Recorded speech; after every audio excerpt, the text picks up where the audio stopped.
How to add Google reviews to your Shopify website or any Shopify account, how you can simply add a Google review. So for this, you have to follow the steps here on the official Shopify website. Install Judge.me review app. Go to the App Store in Shopify and select Judge.me reviews. Click Add app and you should download this on your browser. Next is configure Google review widget. After installing the app, navigate to the Judge Me app in your Shopify. Then select Judge Me from the list of the installed app.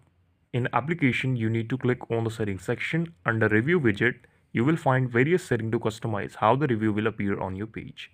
Now, to display Google reviews, you need to connect your Google account to the Judge.me application in the settings section.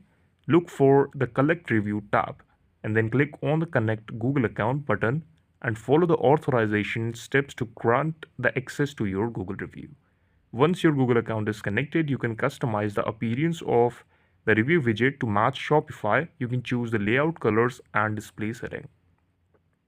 After customizing the widget, go to the widget placement tab in the Judge Me application, choose widget type, and click on review carousel. Now you have to simply edit your Shopify page. After that, add the widget code. Then you can simply save and preview the website or the reviews you have added. So this is all about the video. Thank you so much for watching it.